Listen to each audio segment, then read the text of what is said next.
अगर आप हमारे नए चैनल को न्यूली देख रहे हैं तो आप किसी भी टॉपिक को प्रारंभ से देखने का प्रयास करिएगा तो समझने में आसानी होगी।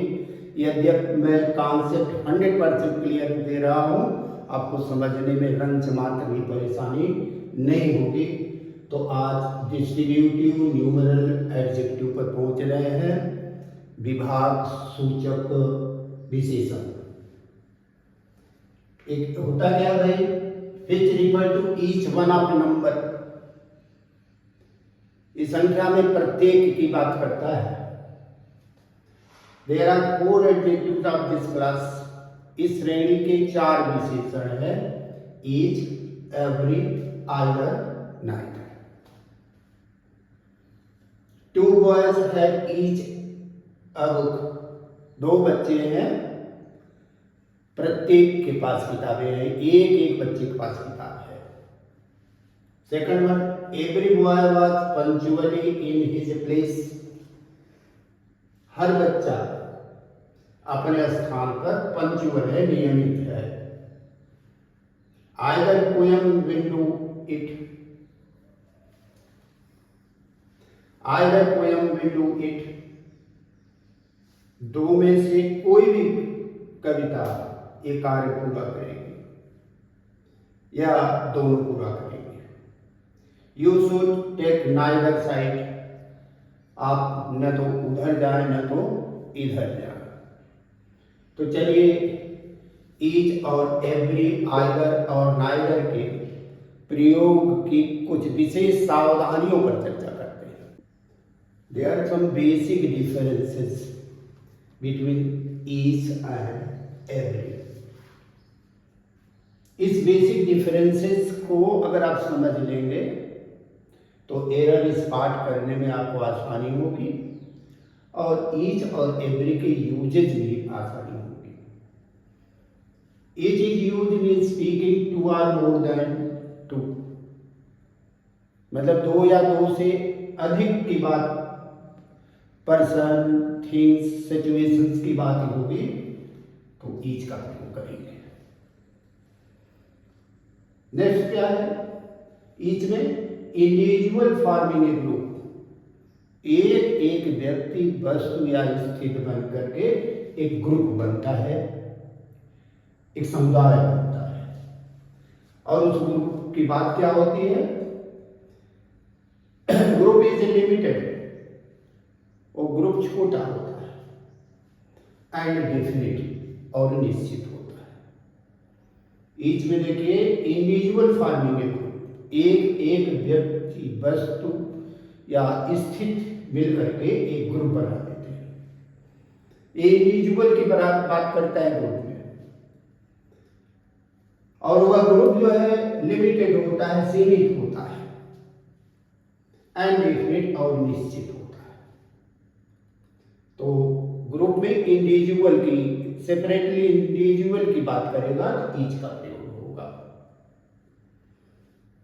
एवरी को देखिए, is usually speaking of more than 2, 2 से ज्यादा की बात होगी तब हम एवरी का प्रयोग करेंगे।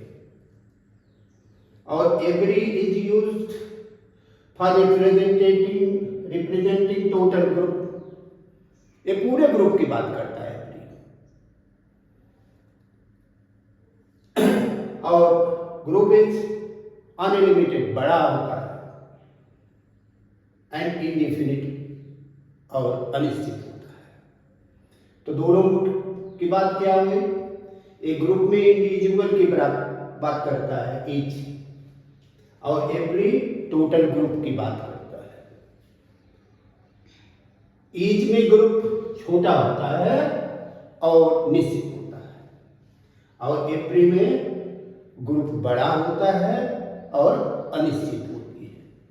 यही दोनों में बेसिक डिफरेंसेस है। ग्रुप में इंडिविजुअल की बात होगी ईच, टोटल ग्रुप की बात होगी तो एवरी, और ईच और एवरी के बाद जो नाउन आएगा वो सिंगुलर रहेगा और वर्ब भी सिंगुलर रहेगा। इन द सेम वे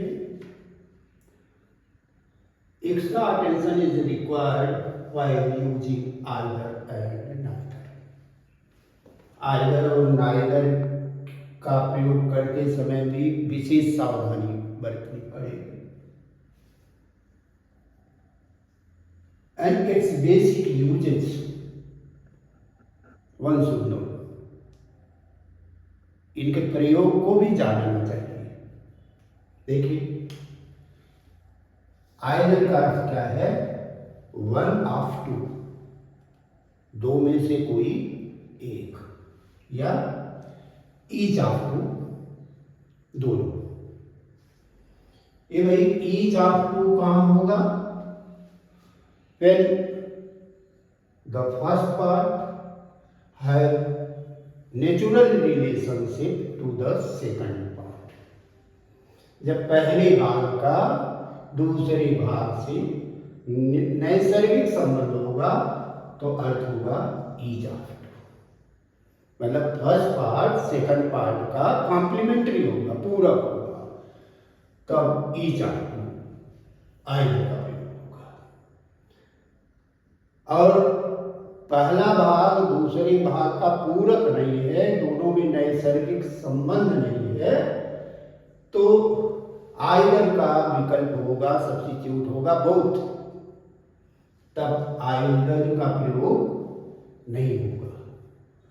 तो आप समझ लें, ईच ऑफ टू इसका प्रयोग का होगा व्हेन फर्स्ट पार्ट है natural relationship to the second part, या first part is complementary to the second part, तब आइदर का प्रयोग होगा ईच, अर्थ होगा ईच ऑफ टू। अगर नेचुरल रिलेशनशिप नहीं है, फर्स्ट पार्ट सेकंड पार्ट का कॉम्प्लीमेंट्री नहीं है, तो आइदर के स्थान पर बोथ का प्रयोग होगा, आइदर का प्रयोग नहीं होगा। एग्जाम्पल देखिए, you can take either side, मतलब दोनों साइड में कोई एक साइड आप ले सकते हैं।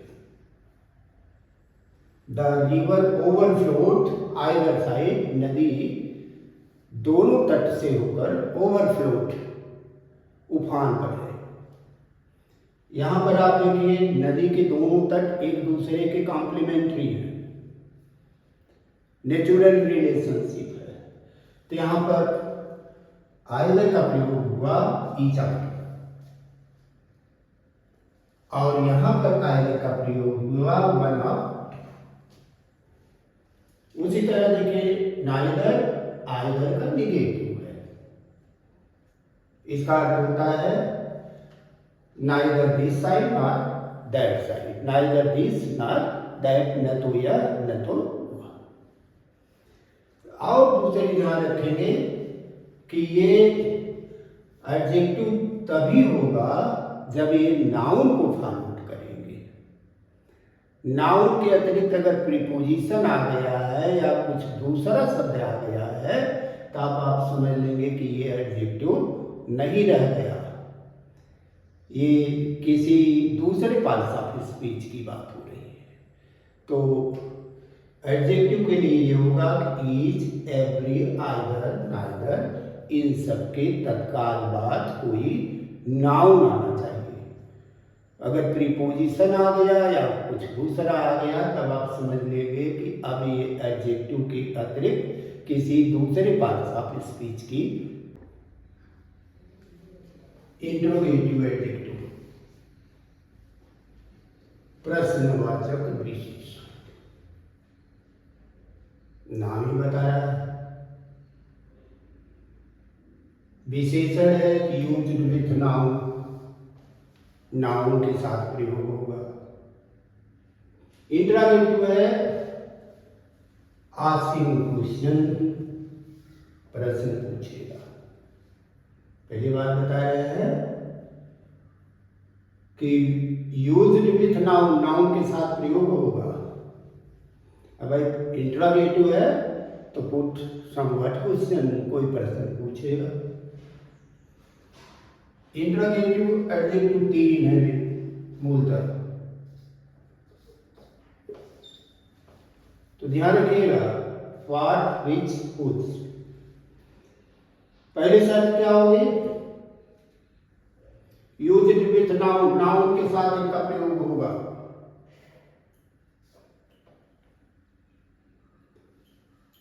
And putting some what question, और कोई प्रश्न करेंगे।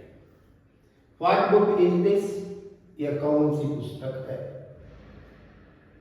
विच pen do you like best, ये चुनाव की बात कर रहा है कि कौन सी कलम आप ज्यादा पसंद करेंगे, सिलेक्शन की बात है। Whose book is this, ये किसकी किताब है, ये पर्सन का एक पोजीशन बता रहा है। तो ध्यान रखें कि नाउन के साथ प्रयोग होगा, प्रश्न करेगा, तो इंट्रोगेटिव एडजेक्टिव होगा। अगर नाउन के साथ प्रयोग नहीं हो रहा है, इसका मतलब आप इंट्रोगेटिव एडजेक्टिव पर मत जाइएगा। इसका मतलब ये कोई दूसरी भाषा की स्पीच की बात हो रही है। तो व्हाट, विच, हुज, ये तीन ही है, नाउन के साथ प्रयोग होंगे, प्रश्न पूछा गया है तो इंट्रोगेटिव पॉजिटिव एडजेक्टिव। जैसे नाम से यह स्पष्ट है, denoting persons position over some object, संबंध सूचक विशेषण, एक व्यक्ति का किसी वस्तु पर अधिकार बताता है, संबंध बताता है। The words my, I nominative case है, इसका पॉजिटिव केस है my. We our, thou thy, he his, she her, it its, you your, they their। When used attributively, attributive use मतलब है कि इनके साथ किसी नाउन का प्रयोग होगा। मतलब ये पॉजिटिव केस के जो प्रोनाउन है, इनके तत्काल बाद कोई नाउन आएगा, आर कॉल्ड पॉजिटिव एडजेक्टिव्स। एकदम साधारण सी बात है कि ये पोजीशन बताएंगे पर्सन का किसी ऑब्जेक्ट, और इन सबों के बाद किसी नाउन का प्रयोग हो गया है, तो आप समझ लेंगे कि ये पॉजिटिव एडजेक्टिव की बात हो रही है। नेक्स्ट, एक्सक्लेमेटरी एडजेक्टिव, विस्मयादिबोधक विशेषण। The word what sometimes used as exclamatory adjective. what कभी कभी विस्मयादिबोधक विशेषण के रूप में प्रयोग होता है। तो what को आपने देखा इंट्रोगेटिव एडजेक्टिव भी था, लेकिन यहां पर एक्सक्लेमेटरी एडजेक्टिव के रूप में भी प्रयोग हो रहा है। वहां पर what used for putting question, प्रश्न पूछ रहा था, और यहां what एक्सप्रेसिंग एक्सक्लेमेशन, विस्मय व्यक्त कर रहा है। ये what यहां एक्सेस ऑफ समथिंग, किसी चीज का अतिरेक बता रहा है। तो बड़ी सिंपल सी बात है, नाउन के साथ तो प्रयोग हुआ ही है, लेकिन वहां साइन ऑफ इंट्रोगेशन लगा था, यहाँ पर साइन ऑफ एक्सक्लेमेशन लगा है। तो आप देख लेंगे कि नाउन के साथ प्रयोग होगा, साइन ऑफ इंट्रोगेशन लगा है तो इंट्रोगेटिव एडजेक्टिव होगा, साइन ऑफ एक्सक्लेमेशन लगा है तो एक्सक्लेमेटरी एडजेक्टिव होगा। एग्जाम्पल देखिए, व्हाट नॉनसेंस दिस इज, यह कितनी बड़ी बेवकूफी है। What fine book you have bought, आप कितनी अच्छी पुस्तक खरीद लाए। यहां एक्सेस बता रहा है बात, नॉट पुटिंग क्वेश्चन, प्रश्न नहीं पूछ रहा है बल्कि एक्सेस बता रहा है। यूज फॉर एक्सप्रेसिंग एक्सक्लेमेशन, विस्मय, सरप्राइज, वंडर व्यक्त करने के लिए इसका प्रयोग हुआ है। तो एक ही सिंबल की बात रही, नाउन, इंटरोगेटिव एडजेक्टिव में भी यूज हुआ, एक्सक्लेमेटरी एडजेक्टिव में भी यूज हुआ। इंटरोगेटिव में इसने प्रश्न पूछा और एक्सक्लेमेटरी में इसने विस्मय व्यक्त किया, आश्चर्य व्यक्त किया। तो यहां भाव से न पहचान पाया तो सिंबल से पहचान। एम्फेसाइजिंग एडजेक्टिव्स, एडजेक्टिव जोर देने की बात करता है, मतलब किसी बात विशेष पर जोर दिया जाता है। The adjective on may be used to emphasize possessive adjective. Possessive adjective को emphasize करता है। इसका मतलब इसके पहले possessive adjective होगा। जैसे देखिए, he became his own master, वह अपना स्वयं का मालिक बन गया। He put his own son to death, उसने स्वयं अपने पुत्र की हत्या कर दी। तो यहां पर देखिए, ओन के बाद नाउन आया है, पहले पॉजिटिव एडजेक्टिव आया है। तो दो ही बात है, बाद में नाउन रहेगा और पहले कोई पॉजिटिव एडजेक्टिव होगा। तो एम्फेसाइजिंग एडजेक्टिव हो गया। दूसरी बात देखिए, very is used as emphasizing adjective. इसी तरह वेरी का भी प्रयोग एडजेक्टिव को एम्फेसाइज करने के लिए किया जाता है। जैसे it happened before my very eyes, मतलब एक घटना मेरी निगाहों के सामने घटित हुई, मेरी स्वयं की निगाहों के सामने घटित हुई। यहां देखिए, वेरी का प्रयोग हुआ, आइज नाउन आया, पहले पॉजिटिव एडजेक्टिव आ गया। तो यहां पर भी वेरी का प्रयोग एम्फेसाइजिंग एडजेक्टिव के रूप में हुआ। अभी एडजेक्टिव को हम नेक्स्ट पार्ट में भी कुछ चर्चा करेंगे, लेकिन जरा आप ध्यान रखिए कि पार्ट्स ऑफ स्पीच होता क्यों है, इसको पढ़ क्यों है भाई, समझ लें। जैसे आप भोजन बनाते हैं, भोजन के वेरियस इंग्रेडिएंट्स होते हैं,